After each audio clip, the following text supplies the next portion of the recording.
Hello your books, स्वागत है आप सभी का योर बुक्स चैनल में, जहां पर आप देख सकते हैं complete book summaries. In pursuit of garlic में हम लहसुन के फायदों के बारे में जानेंगे। इस किताब की मदद से आप यह जान पाएंगे कि लहसुन के इस्तेमाल से कौन कौन सी बीमारियां ठीक की जा सकती हैं।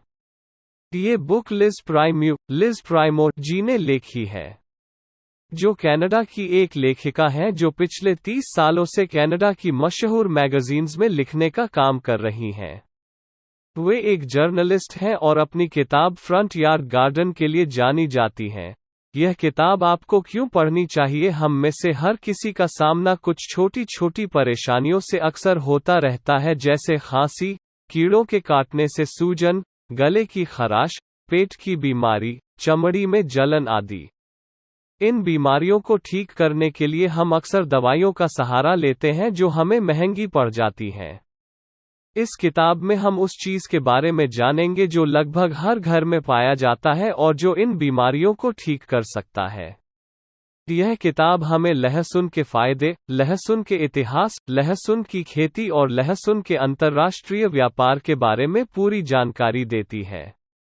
साथ ही यह किताब हमें बताती है कि लहसुन खाने से हम किन किन बीमारियों से खुद को बचा सकते हैं। लहसुन का इस्तेमाल सदियों से तरह तरह की बीमारियां ठीक करने के लिए हो रहा है। लहसुन को खाने में डालने से उसका स्वाद तो बढ़ ही जाता है, लेकिन क्या आपको पता है कि इसका इस्तेमाल अलग अलग देशों में अलग अलग बीमारियों को ठीक करने के लिए भी किया जाता था? एग्जाम्पल के लिए ज्यूहांग बेनकाओ को ले लीजिए, जो कि मिंग वंश के वक्त लिखी गई किताब थी। इसमें यह बताया गया है कि लहसुन का इस्तेमाल इन्फेक्शन को ठीक करने के लिए, कीड़ों के काटने से हुई सूजन को खत्म करने के लिए, रिंगवॉर्म और डायसेंट्री जैसी बीमारियों को ठीक करने के लिए किया जा सकता है। भारत में भी लहसुन का इस्तेमाल डायसेंट्री के इलाज के लिए काफी समय से किया जा रहा है। इसके अलावा भारत में इसका इस्तेमाल चमड़ी और पेट की बीमारियां ठीक करने के लिए भी किया जाता था। लोग इसे शहद में मिलाकर इसका इस्तेमाल खांसी, बुखार, सूजन को ठीक करने के लिए करते थे। रोम के लेखक प्लिनी ने बताया था कि लहसुन को सिरके और पानी में पीसकर मिलाने से और गार्गल करने से गले की खराश से राहत मिलती है। जब इसे तेल में भूना जाता है तो इससे कीड़ों के काटने से होने वाली जलन खत्म की जा सकती है। जब इसे दूध के साथ उबाला जाता था तो म्यूकस खत्म करने में मदद मिलती थी, और जब फैट से मिलाया जाता था तो इससे ट्यूमर का इलाज हो सकता था। स्टेट यूनिवर्सिटी ऑफ न्यूयॉर्क में यह पाया गया कि लहसुन की मदद से ई. कोलाई बैक्टीरिया को फैलने से रोका जा सकता है। लहसुन में एलिसिन नाम का एक कंपाउंड होता है जो कि इन बैक्टीरिया को खत्म करने में मदद करता है। साथ ही यूनिवर्सिटी की स्टडी में यह भी पाया गया कि जो स्टूडेंट्स 2.5% लहसुन के माउथ वॉश से मुंह साफ किया करते थे, उनके मुंह में इन्फेक्शन फैलाने वाला बैक्टीरिया पोफायरोमोनस कम पाया गया, जिससे उसके मसूड़े स्वस्थ रहते थे। इसके अलावा लहसुन यीस्ट स्ट्रेन को खत्म करने में भी हमारी मदद करता है। इस तरह से हम आज भी लहसुन की खूबियों को समझ रहे हैं और उसका इस्तेमाल कर रहे हैं। बहुत से लोग लहसुन खाने से सालों तक कतराते रहे, लेकिन अंत में यूरोपियंस ने उसे अपनाया। रोम के शाही परिवार के लोग लहसुन नहीं खाते थे, क्योंकि उन्हें लगता था कि यह किसानों का खाना है और इसे बीमार लोग खाया करते हैं। यहाँ तक कि जब रोम साम्राज्य खत्म हो गया, तब भी लोग इसे खाने से कतराते रहे। उनके अलावा एंग्लो सैक्सन्स के लोग भी इसे नहीं खाते थे। रोम की सभ्यता का जन्म ब्रिटानिया की सभ्यता से हुआ था। 1वीं से 5वीं सदी के बीच में ब्रिटानिया में पार्सली, थाइम, पत्ता गोभी, एस्पार्जस, लीक, शॉलाट और लहसुन की खेती शुरू की गई थी। लेकिन समय के साथ रोमन्स ने ब्रिटानिया के साथ साथ वहां का खाना खाना भी छोड़ दिया। उन्हें देखकर बहुत से दूसरे लोगों ने भी उनकी नकल की और उन्होंने ने भी लहसुन खाना छोड़ दिया। रोम के सैनिक भले लहसुन खाते हों, लेकिन शाही लोग कभी उसे हाथ नहीं लगाते थे। उनका मानना था कि यह सिर्फ डॉक्टरों के इस्तेमाल के लिए होता है। लेकिन मध्यकाल में सब बदलने लगा। यूरोप के लोगों ने अपने खाने में लहसुन का इस्तेमाल करना शुरू किया। इसकी शुरुआत में साधुओं ने की थी। वे उसे पहली से 5वीं सदी तक अपने बगीचों में उगाया करते थे और उसे अपने खाने के साथ खाया करते थे। आखिरकार शाही परिवार के लोगों ने भी लहसुन को अपनाना शुरू किया। जब कैथरीन दी मेडिसी की शादी फ्रांस के राजा हेनरी से हुई, तो वे अपने खुद के बावर्चियों को फ्रांस लेकर आई। वहां पर उन बावर्चियों ने लहसुन को खाने में मिलाकर उसे पकाना शुरू किया। लोगों को यह बहुत पसंद आया। लहसुन के दीवानों में से कैथरीन के दामाद भी शामिल थे, जो इसकी सुगंध से ही प्यार कर बैठे थे। इस तरह से सालों तक नकारे जाने के बाद लहसुन को खाने में शामिल किया गया। लहसुन उगाने के लिए ठंडे मौसम और पानी की जरूरत होती है। अब हम देखेंगे कि किस तरह से आप लहसुन उगा सकते हैं। लहसुन ठंडियों में उगते हैं। ओस पड़ने के 3 या 4 हफ्ते पहले आपको इन्हें बोना है। इन्हें ऐसी जगह पर लगाइए जहां इन्हें धूप मिल सके। अक्सर लोग लहसुन को दूसरी फसलों के बगल में लगाते हैं, लेकिन आप चाहें तो इन्हें अपने बगीचे के फूलों के बगल में भी लगा सकते हैं। लेकिन इस बात का ध्यान रखिए कि जिस जमीन में आप इस साल लहसुन लगाइए, उसमें अगले साल मत लगाइए। इससे आप पौधों को होने वाली बीमारी से उन्हें बचा पाएंगे।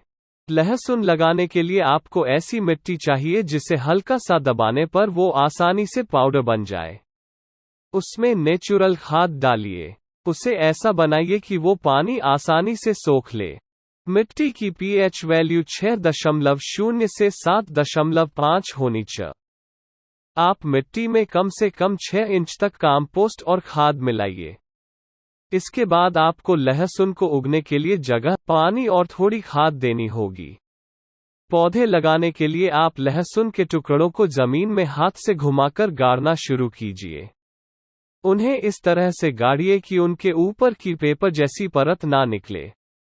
हर पौधे के बीच में कम से कम 6 इंच का स्पेस छोड़िए। हर लाइन के बीच में 8 इंच का स्पेस छोड़िए ताकि उन्हें जरूरत भर धूप मिल सके।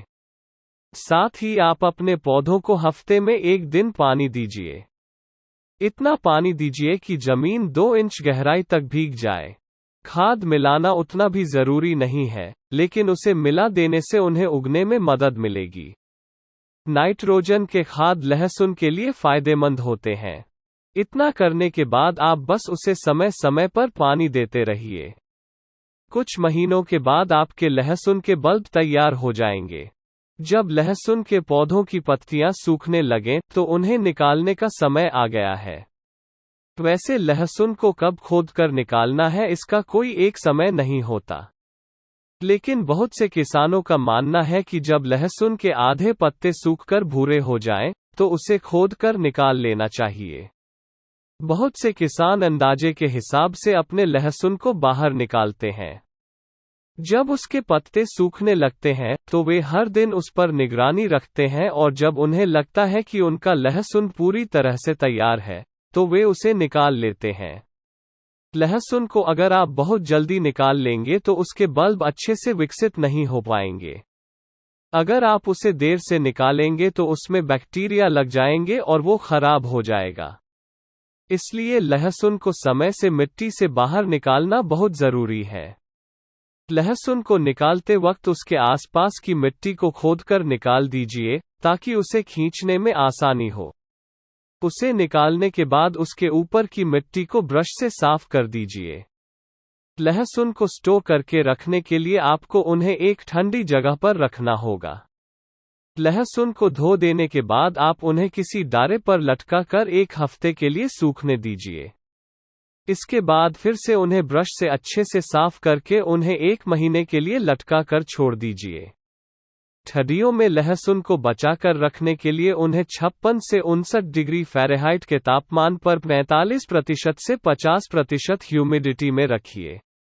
लेकिन उन्हें फ्रिज में रखने की गलती मत कीजिए, क्योंकि इससे उनकी जड़ें उगने लगेंगी और उनका स्वाद खराब हो जाएगा। यह सब करने में कुछ समस्या हो सकती है और कुछ समय लग सकता है, लेकिन एक बार जब आप घर में उगे लहसुन खाएंगे, तो फिर कभी बाजार से उसे खरीदने नहीं जाएंगे। चाइना में सबसे ज्यादा लहसुन उगाया जाता है और अंतर्राष्ट्रीय लहसुन के मार्केट पर उसका कब्जा है। नॉर्थ अमेरिका के मार्केट में चाइना से इंपोर्ट किया गया लहसुन मिलता है। इस लहसुन की क्वालिटी के साथ साथ कीमत भी बहुत कम होती है। यूनाइटेड नेशंस फूड एक एग्रीकल्चर ऑर्गेनाइजेशन की माने तो दुनिया भर का 75% लहसुन चाइना में उगाया जाता है। अमेरिका के किसानों के लिए यह समस्या की बात है। 2000 से 2005 के बीच में अमेरिका लहसुन का इंपोर्ट 3,65,000 पाउंड से बढ़कर 8,60,00,000 पाउंड तक पहुंच गया है। कैलिफोर्निया में हर साल इससे 50 लाख पाउंड कम लहसुन उगाया जाता है। कनाडा लहसुन अच्छे से उगा ही नहीं पाता। दुनिया भर के किसानों को चाइना के लहसुन से प्रतियोगिता करनी पड़ती है और इसमें वे अक्सर हार जाया करते हैं। एग्जाम्पल के लिए थाईलैंड को ले लीजिए। उसका लहसुन 60 सेंट में बिका करता था, लेकिन चाइना से प्रतियोगिता की वजह से उसके लहसुन की कीमत घटकर 25 सेंट हो गई है। एशिया के किसानों की हालत और भी बुरी हो चुकी है। वहां की सरकारों ने अपने किसानों को बचाने के लिए चाइना के लहसुन पर जमकर टैक्स लगाना शुरू कर दिया है। एग्जाम्पल के लिए साउथ कोरिया ने चाइना के लहसुन पर 315% का टैक्स लगाया है। इस पर चाइना ने साउथ कोरिया के मोबाइल फोन्स और दूसरे पॉलीथीन के प्रोडक्ट को बैन कर दिया। 2011 में चाइना 1000 पाउंड लहसुन इंडिया में स्मगल कर रहा था, लेकिन बिहार की सरकार ने उन्हें पकड़ लिया। इस तरह से चाइना के लहसुन पर एकाधिकार की वजह से लोगों को बहुत सी समस्याओं का सामना करना पड़ रहा है। लेकिन अगर अपना लहसुन खुद से उगाएंगे तो आपको इन समस्याओं का सामना नहीं करना पड़ेगा। लहसुन के फायदों के पाने के लिए उसे कच्चा ही खाना शुरू कीजिए।